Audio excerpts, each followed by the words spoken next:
Channel पर आपका बहुत बहुत स्वागत है। दोस्तों, इस वीडियो में हम संस्कृत पेडागोजी का एक टॉपिक पढ़ेंगे जिस टॉपिक का नाम है भाषा शिक्षा की अवधारणा। अब भाषा शिक्षा की अवधारणा का मतलब क्या होता है, सबसे पहले आप ये जान लीजिए।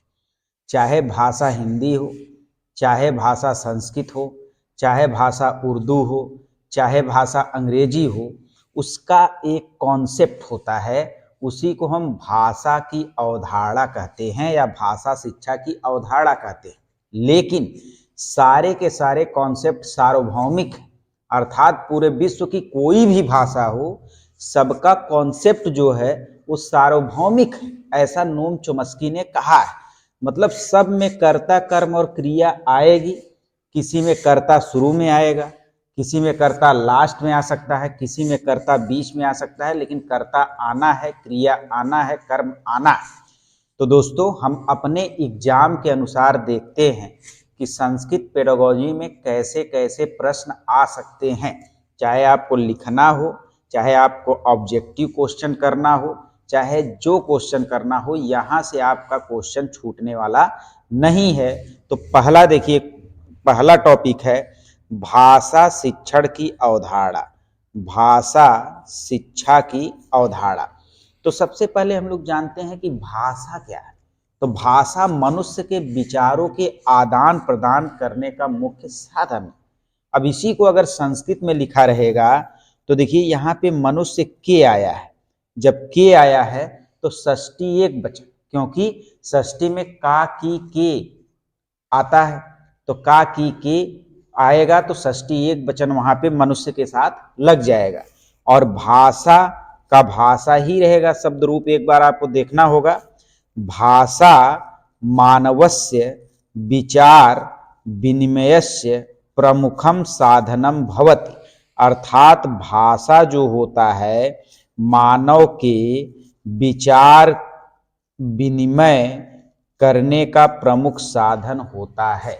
तो आप आराम से बता देंगे, एक बार दो बार तीन बार आप पढ़ेंगे तो आपको ये लाइनें आपके दिमाग में सेट हो जाएंगी कि भाषा मानवस्य विचार विनिमयस्य प्रमुखम साधनम भवति।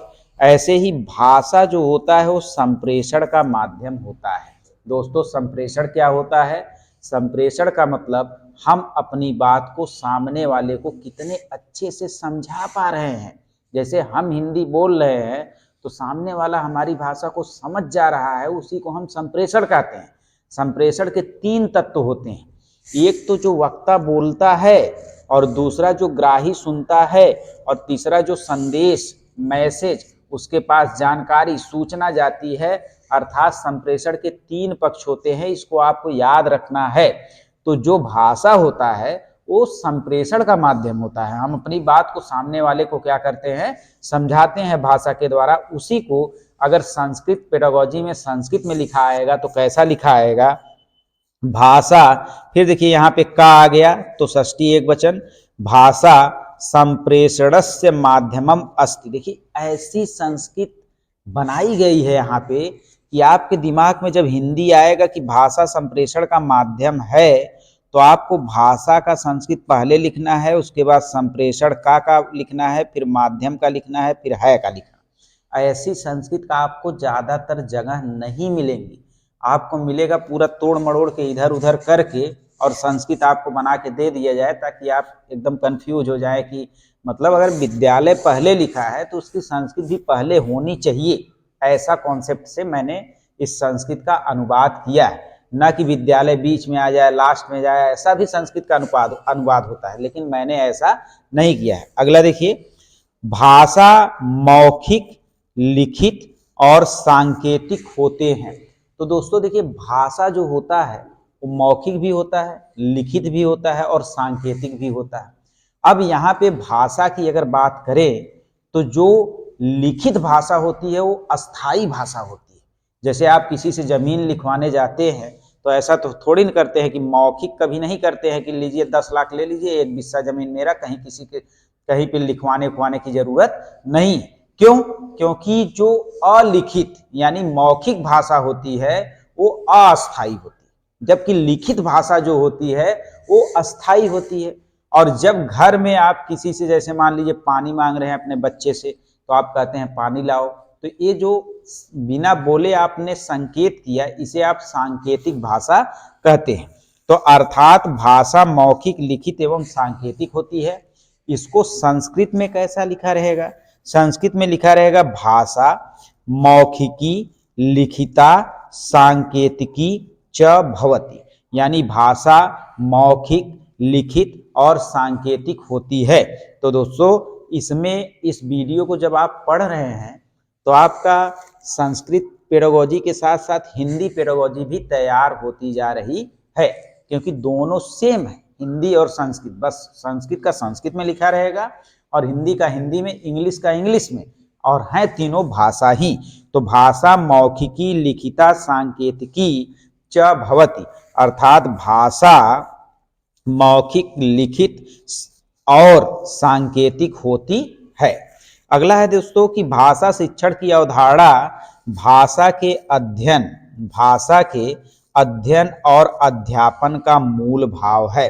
अर्थात भाषा शिक्षण के जो कॉन्सेप्ट हैं, अवधारणा है, जो संप्रत्यय है, उसमें भाषा का अध्ययन और अध्यापन ही तो करवाया जाता है। या तो भाषा हम पढ़ेंगे या तो भाषा हम अध्यापन मतलब पढ़ाएंगे। तो भाषा के अध्ययन और अध्यापन का मूल भाव जो होता है वो भाषा शिक्षण में होता है। तो वही लिखा है कि भाषा शिक्षणस्य अवधारणा इति भाषा अध्ययनस्य अध्यापनस्य च मूल भाव अस्ति। अब फिर देखिए दोस्तों, अध्ययन और अध्यापन का आ गया, तो का आ गया भाई, कम से कम एक तो संस्कृत लिखना जान जाओ, स्या वाला षष्ठी एक वचन, तो वही लिख दिया है अध्ययनस्य अध्यापनस्य, या आप अध्ययन करके ऐसे करके अध्यापनस्य लिख सकते हैं। तो अब दो चीजें आती हैं तो उसके साथ च भी लग जाता है कि च का मतलब और। तो आप अगर नहीं लिखने जान रहे हैं तो अध्ययनस्य च अध्यापनस्य लिख दीजिए, लिखने में कुछ भी गलत नहीं है, एकदम व्याकरणिक यूज नहीं करना है। तो आप जान जाइए कि भाषा शिक्षणस्य अवधारणा इति भाषा अध्ययनस्य अध्यापनस्य च मूल भाव अस्ति। अब इस चीज को आपको एक दो बार पढ़ना होगा, एक दो बार नोट करना होगा, तभी चीजें आपको बहुत अच्छे से समझ में आएंगी। अगला है दोस्तों, भाषा के द्वारा मनुष्य अपने विचार, भाव और अनुभव दूसरों के सामने प्रकट करता है। देखिए दोस्तों, जो हमने पहला पढ़ा था कि भाषा मनुष्य के विचारों के आदान प्रदान का मुख्य साधन है, भाषा मानवस्य विचार विनिमयस्य प्रमुखम साधनम भवति, उसी को दूसरे भाषा में अर्थात करके वहीं भी लिख सकते हैं या अर्थात करके वहां भी पढ़ सकते हैं। ऑब्जेक्टिव है तो उसमें भाषा बदल के आ सकता है। तो देखिए, भाषया, तो भाषा के द्वारा, देखिए के द्वारा आया, कर्ता ने कर्म को करण से या के द्वारा, यानी यहाँ पे करण वाला आ रहा है, यानी यहाँ पे तृतीया लगेगी। तो के द्वारा अगर आ गया तो भाषा के द्वारा आया तो भाषा में तृतीया लगेगी। तो भाषा का शब्द रूप हमें याद करना ही होगा, क्योंकि भाषा भाषा हर जगह आएगा। तो भाषा का तृतीया जो होता है वो भाषया होता है। क्या होता है? भाषया। फिर मनुष्य अपने विचार, तो मनुष्य को मनुष्य, बालक का बालकः, मनुष्य का मनुष्य, और अपने विचार जो लिखा है, अपने विचार के जगह पे स्वविचारान, बताइए कहीं भी आए बस इतना याद रख लीजिए, विचार जहां पे आएगा विचारान हो जाएगा, विचारम कर सकते हैं। ठीक, तो देखिए विचारान जो हुआ वो द्वितीय बहुवचन में हुआ, विचारम होता तो द्वितीय प्रथम में होता, क्योंकि कर्म हमेशा द्वितीय ही होता है। तो द्वितीय में आपको पता है कि द्वितीय प्रथम जो है, द्वितीय जो पहली लाइन आती है एक वचन वाली, उसमें माँ आ जाता है, जैसे बालकम, और जो द्वितीय बहुवचन आता है वहां पे ना आ जाता है, जैसे बालकान। तो या माँ लिख दीजिए, एक वचन हो जाएगा, और बालकान लिखेंगे तो बहुवचन हो जाएगा। यहाँ अपने विचारों की बात कर दिया है तो बालकान लिख दिया है, और हम बालकम अगर लिख दे, जो है विचारान स्वविचाराम म लिखते तब भी सही होता। वहां पे केवल हमारे विचार की बात होती है, यहाँ पे विचारों की बात हो जा रही है।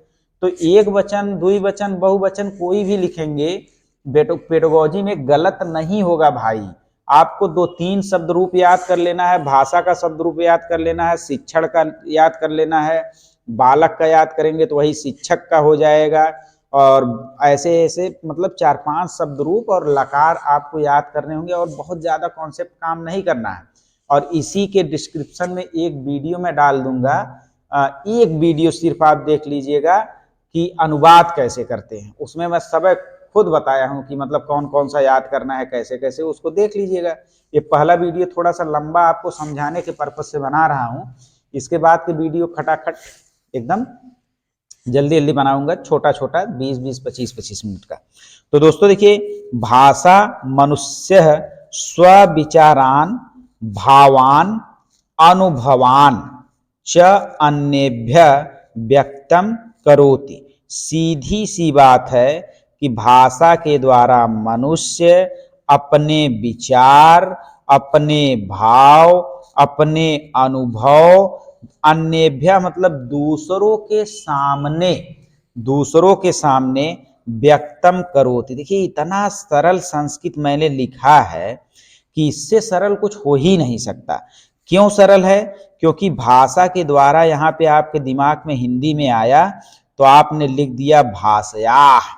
मनुष्य अपने विचार अगर आपके दिमाग में आया तो आपने लिख दिया मनुष्य, अपने विचार आया तो स्वविचारान, अपने भाव आया तो भावान, अनुभव आया तो अनुभवान, और को यहाँ पे च लिख दीजिए, यहाँ पे नहीं लिख पा रहे हैं यहाँ लिख दीजिए, यहाँ लिख दीजिए, कहीं लिखिए, च रहे बस, और नहीं भी रहेगा कोई दिक्कत नहीं। दूसरों के जगह पे अन्य लिख दिए, अन्य, ठीक, दूसरों के सामने। तो देखिए दोस्तों, दूसरों के सामने बात हुआ तो के सामने, के पीछे, के आगे आप जानते नहीं होंगे, लेकिन इसमें आपको कौन सी विभक्ति लगानी होगी, यहाँ पे वो विभक्ति लगी है कारक के अनुसार। अगर जान रहे हैं तो ठीक है, नहीं जान रहे हैं कोई बात नहीं। यहाँ पे दूसरों की जगह अन्यभ्य लिख रहे हैं, अन्यभ्य लिख दीजिए, अन्य लिख दीजिए, कोई दिक्कत नहीं, क्योंकि दूसरों को आपने संस्कृत में तो अन्य लिखा न, कोई जरूरी नहीं है कि आप एकदम पूरा जो है व्याकरणिक ही लिखना है, ऐसा कुछ भी नहीं है, आपको बहुत आराम से नंबर मिलेंगे। अब देखिए, व्यक्त जो सामने प्रकट करने की बात आई, प्रकट के जगह हमने व्यक्त लिख दिया, और करता है के जगह पे लिख दिया करो। इतना मतलब जो लाइन आपने संस्कृत सोची उसका संस्कृत आपने, हिंदी जो सोची उसका संस्कृत आपने लिख दिया। अगर आपको लिखने में 1% दिक्कत आएगी, आप क्या करेंगे, आप पीछे वाला एक पेज रफ लिख लीजिएगा, और हिंदी खटाखट उस पर लिखिएगा, संस्कृत खटाखट इधर लिखिएगा, अगर संस्कृत में लिखना हुआ तो। और अगर हिंदी में लिखना होगा तो हिंदी में भी मैंने लिखा है, हिंदी वाला भी आपका तैयार हो जाएगा। भाषा शिक्षणम व्यक्तित्व विकासे महत्वपूर्ण स्थानम धारयति। अर्थात भाषा शिक्षण जो है वो व्यक्तित्व का विकास करने में महत्वपूर्ण स्थान धरता है या रखता है। अर्थात भाषा शिक्षण से हमारा व्यक्तित्व विकास होता है। देखिए, लोग कहते हैं कि आप जो आपकी बातें हैं वो दूसरों को फंसा लेने वाली है, यानी जो आप पढ़ते हैं इंटरपर्सनल या इंट्रापर्सनल, वैसी बातें हैं कि आप दूसरों को फंसा लें। तो भाषा जो है आपके व्यक्तित्व का निर्माण करता है। बताइए, फेरी वाला गांव में आपके सामान को बेचने आता है, अगर वह भाषा उसका विकास अच्छे से ना हो तो क्या वो कभी भी एको सामान किसी को बेच पाएगा? किसी को नहीं बेच पाएगा। तो वही चीज लिखा है कि भाषा शिक्षणम व्यक्तित्व विकासे। अब ये शब्द आपको याद रहना चाहिए, व्यक्तित्व विकासे महत्वपूर्ण स्थानम धारयत। बस एक लाइन अगर आपने याद कर लिया तो देखिए 3 लाइन आप कैसे लिखते हैं खट से। भाषा शिक्षणम सामाजिक विकासे महत्वपूर्ण स्थानम धारयति, यानी भाषा शिक्षण में सामाजिक विकास बहुत महत्वपूर्ण स्थान रखता है। अर्थात भाषा शिक्षण से व्यक्तित्व विकास भी होता है और उसी के साथ सामाजिक विकास भी होता है। तीसरा देखिए क्या लिखा है, भाषा शिक्षणम सांस्कृतिक विकास से महत्वपूर्ण स्थानम धारयति। अर्थात भाषा शिक्षण से आपकी संस्कृति का विकास होता है, आपके जो है कल्चर का विकास होता है। आपको पता है कि अगर मुंबई वाला है तो वह कैसे बोलता है, अबे तबे बीड़ू, इस तरह से बोलता है। और वहीं पे यूपी वाला है, उससे शालीन भाषा। बिहार चले जाइए और शालीन भाषा। तो बताइए, कल्चर भाषा से परिवर्तित हो जा रहा है कि नहीं हो जा रहा है। इसका मतलब भाषा शिक्षण जो है वो संस्कृति विकास यानी कल्चरल डेवलपमेंट में महत्वपूर्ण स्थान रखता है। इसके बाद दोस्तों देखिए, भाषा शिक्षण से मुख्य उद्देश्य, भाषा शिक्षण का जो मुख्य उद्देश्य है वो जो भाषा के 4 कौशल हैं, चारों कौशल का क्या करना, विकास करना। कैसे लिखेंगे संस्कृत में, भाषा शिक्षण से यानी भाषा शिक्षण के, षष्ठी प्रथम वचन एक वचन तो के आ गया। तो भाषा शिक्षण से मुख्य उद्देश्य, भाषा शिक्षण के मुख्य उद्देश्य क्या है, श्रवणम वाचनम लेखनम भाषणम। तो आप ऐसे लिख लीजिएगा, सुबोपली ऐसे लिख लीजिएगा। तो सु से सुनना यानी श्रवणम लिख देंगे, बो से बोलना यानी वाचनम लिख देंगे, पास बो से बोलना यानी भाषणम लिख देंगे, पा से पढ़ना आप जो है पठनम लिख दीजिए, क्योंकि यहाँ पे वाचनम और भाषणम का मतलब एक हो गया, तो यहाँ पे पठनम लिख दीजिए। तो पा से पठनम हो गया, ली से लिखनम हो गया। तो चारों जब आप लिख देंगे तो उसके साथ च लगा दीजिए। भाई यहाँ पे कामा, यहाँ पे कामा, यहाँ पे कामा, तो आप च लगा देंगे, मतलब और हो गया। चतुर्णाम कौशला नाम विकास, यानी भाषा शिक्षण से, भाषा शिक्षण का मुख्य उद्देश्य श्रवण वाचन लेखन भाषण पठन कौशल यानी चारों कौशलों का विकास करना है। बताइए सही बात है कि नहीं। भाषा शिक्षण का मुख्य उद्देश्य भाई चारों कौशलों का क्या करना है, विकास करना है। अगला देखिए, भाषा शिक्षण से अवधारणा विद्यार्थी केंद्रितता भवति, यानी भाषा शिक्षण की जो अवधारणा है, कॉन्सेप्ट है, वो क्या है, वो विद्यार्थी केंद्रित है, छात्र केंद्रित है, अर्थात बाल केंद्रित है। भाषा शिक्षण में बालक को हमें महत्व देना ही देना है, ऐसा यहाँ पे बताया जा रहा है। भाषा शिक्षण से अवधारणा क्रिया केंद्रितता भवति, यानी भाषा शिक्षण की जो अवधारणा है उसमें बच्चों को करके सिखाना है। करके सिखाने का मतलब क्या है कि अगर आप क पढ़ा रहे हैं तो कबूतर के चित्र का प्रयोग आपको करना है, क्योंकि कबूतर का चित्र वहां पे एक टीएलएम हो गया।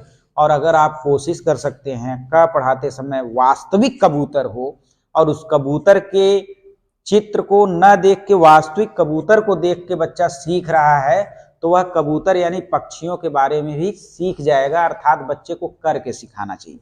अगर बच्चे को रंग सिखा रहे हैं, मान लीजिए संस्कृत आप पढ़ा रहे हैं, हिंदी पढ़ा रहे हैं, आप रंग प्रशिक्षण करवा रहे हैं, तो ढेर सारे गुब्बारा को क्या कर सकते हैं, लाकर अलग अलग कलर के एक कमरे में रख के बच्चे से कह सकते हैं कि लाल वाला गुब्बारा लेकर आओ, मतलब क्रिया करा सकते हैं। क्रिया में सिखा सकते हैं। बच्चा जाएगा, लाल वाला लाएगा, चाहे पीला वाला लाएगा, चाहे हरा वाला लाएगा, उससे आपको मतलब नहीं, लेकिन वहां पे गतिविधि के द्वारा बच्चा सीख रहा है। अगर गलत लेकर आएगा तो आप बताएंगे ना कि बेटा ये लाल नहीं बल्कि पीला है, तो बच्चा पीला कभी नहीं भूलने वाला है। लेकिन हम लोग क्या करते हैं, हम लोग बिना गतिविधि के रटाते हैं कि लाल है, लाल है, देखो ये किताब में जो ऐसे ऐसे गोला करके लाल बना हो लाल, ये चीज गलत होती है। इसके बाद भाषा शिक्षण से अवधारणा अनुभव प्रधान भवति, यानी भाषा शिक्षण का एक और कॉन्सेप्ट है, एक और अवधारणा है कि इससे बच्चे अनुभव की अनुभूति करते हैं, अर्थात पूर्व ज्ञान के आधार पर क्या करते हैं, सीखते हैं। तो दोस्तों जो पहला चैप्टर था भाषा शिक्षण की अवधारणा, इसका हिंदी और संस्कृत हम लोग दोनों पढ़ लिए। अब यही जो आप 8 पॉइंट लिखे हैं इसी का सारांश देखिए, यहाँ पे सारांश लिखा गया है और ये सारांश सिर्फ और सिर्फ संस्कृत में लिखा गया है। यानी वहां पे आपने पढ़ा, यहाँ पे तुरंत आपको रिवीजन करना है और इस सारांश से आपको 5 लाइन याद रख लेना है, तो आपका काम हो जाएगा। 5 महत्वपूर्ण लाइनें अगर आप याद रख लेते हैं तो आपका काम बड़े आराम से हो जाएगा। ठीक है, देखिए, भाषा मानवस्य विचार विनिमयस्य प्रमुखम साधनम भवति, यानी जो भाषा होता है वो मानव का विचार विनिमय करने का प्रमुख साधन होता है। दोस्तों बताइए सही बात लिखा है कि गलत बात लिखा है? और अभी भी क्या याद हुआ कि नहीं हुआ?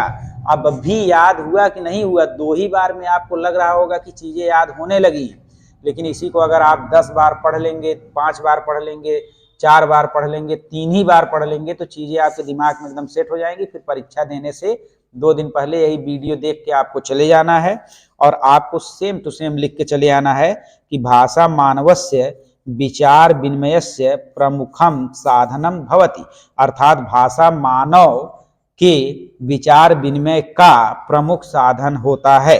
भाषा संप्रेषणस्य माध्यमम अस्ति, भाषा संप्रेषण का माध्यम होता है।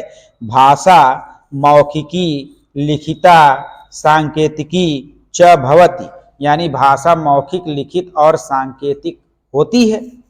भाषा मौखिक भी हो सकती है, लिखित भी हो सकती है और सांकेतिक भी हो सकती है। कौन अस्थाई कौन अस्थाई उसको भी आप संस्कृत में हिंदी में संस्कृत में जो है लिख सकते हैं कि मौखिकी भाषा अस्थाई अस्ति, लिखिता भाषा अस्थाई अस्ति। बस 2 लाइन और आपने बढ़ा दिया। भाषा शिक्षणम व्यक्तित्व विकासे महत्वपूर्ण स्थानम धारयति, यानी भाषा शिक्षण जो होता है वह व्यक्तित्व के विकास में बहुत महत्वपूर्ण स्थान रखता है। भाषा शिक्षणम सामाजिक विकासे महत्वपूर्ण स्थानम धारयति, यानी भाषा शिक्षण सामाजिक विकास में महत्वपूर्ण भूमिका निभाता है, महत्वपूर्ण स्थान रखता है। भाषा शिक्षणम सांस्कृतिक विकासे महत्वपूर्ण स्थानम धारयति, अर्थात भाषा शिक्षण सांस्कृतिक विकास में महत्वपूर्ण स्थान रखता है। भाषा शिक्षणस्य मुख्य उद्देश्यों, भाषा शिक्षण का मुख्य उद्देश्य क्या है भाई? श्रवणम वाचनम पठनम लेखनम च चतुर्णाम कौशलानाम विकासः करोति, अर्थात भाषा शिक्षण का मुख्य उद्देश्य यह है कि श्रवण वाचन पठन लेखन चारों कौशलों का विकास करना है। बताइए इतना सरल है। ठीक, अंग्रेजी में तो अंग्रेजी की स्पेलिंग भी गलत हो सकती है, अंग्रेजी का अर्थ भी नहीं आ सकता है, इसमें हिंदी जो लिखे हैं उसी को संस्कृत में बनाते चले जाना है। भाषा शिक्षणस्य अवधारणा इति भाषा अध्ययनस्य अध्यापनस्य च मूल भावा अस्ति, अर्थात भाषा शिक्षण की अवधारणा यह है कि इसमें हम अध्ययन और अध्यापन दोनों का मूल भाव रखते हैं।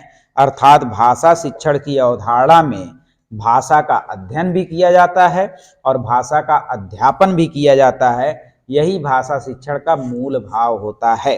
भाषया मनुष्य स्वविचारान भावान अनुभवान च व्यक्तम करोति, यानी भाषया मतलब भाषा के द्वारा। सोच लीजिए कि अगर कहीं पे भाषा के द्वारा आया या भाषा से आ गया, तृतीया वाला आ गया, तो भाषया वहां पे लिखना है, सीधी सी बात है। अगर चतुर्थी पंचमी आ रहा है तो वहां पे भाषा ही रहेगी। तो ये भाषा का शब्द रूप तो आपको एक बार देखना होगा, एकदम रट्टा मारने के चक्कर में मत पड़िए। कम से कम कर्ता ने कर्म को क्रिया से, जो वीडियो मैंने डिस्क्रिप्शन में बताया है उस वीडियो को देख लीजिए, आप चुटकी भर में 1-2 शब्द बनाना सीख जाएंगे और 1-2 शब्द का खेल है। ठीक, तो देखिए भाषया मनुष्य, भाषा के द्वारा, क्योंकि तृतीया एक वचन, भाषा के द्वारा मनुष्य स्वविचारान भावान अनुभवान च व्यक्तम करोति, यानी भाषा के द्वारा मनुष्य अपने विचार, अपने भाव, अपने अनुभव को व्यक्त करता है। कोई दिक्कत नहीं। भाषा समग्रतावादी भवति, भाषा जो होती है वह समग्रतावादी होती है, यानी भाषा से हमारा सर्वांगीण विकास होता है। जैसा कि आप ऊपर पढ़े हैं, व्यक्तित्व विकास, सामाजिक विकास और जो है सांस्कृतिक विकास, ऐसे ही दोस्तों भाषा से हमारी कल्पना शक्ति बढ़ती है, भाषा से हमारी चिंतन शक्ति बढ़ती है, भाषा से हमारी तर्क शक्ति बढ़ती है, भाषा से हमारी संज्ञानात्मक चिंतन का विकास होता है, भाषा से हमारा नैतिक विकास होता है। क्या उचित है क्या अनुचित है उसको भी प्रकट करने के लिए हमें भाषा का प्रयोग करना पड़ता है, भाषा से हमें हमारा प्रत्यक्षीकरण का विकास होता है, भाषा से हमारा समस्या समाधान करने की क्षमता का विकास होता है। तो अरे हजारों लाइन आप लिख सकते हैं कि भाषा समग्रतावादी भवति अतः भाषया, भाषया फिर आया तृतीया एक वचन, यानी भाषा के द्वारा, भाषा के द्वारा कल्पना शक्ति विकास, यानी कल्पना शक्ति का विकास होता है। तर्क शक्ति विकास अर्थात तर्क शक्ति का विकास होता है। सामाजिकस्य सांस्कृतस्य, यानी सामाजिक और संस्कृति का विकास होता है। ऐसे मैंने जितना आपको बताया, निर्णय शक्ति, प्रत्यक्षीकरण, संज्ञानात्मक क्षमता, संवेगात्मक क्षमता और नैतिक विकास, भौतिक विकास, आध्यात्मिक विकास, आप कुछ भी यहाँ पे लिख सकते हैं, सारा का सारा चीज। अर्थात भाषा समग्रतावादी है, भाषा से चारों कौशलों का विकास होता है, उसके साथ साथ भाषा से सारी की सारी मानसिक प्रक्रियाओं का विकास होता है। तो दोस्तों, ये पहला टॉपिक आपका खत्म हो गया।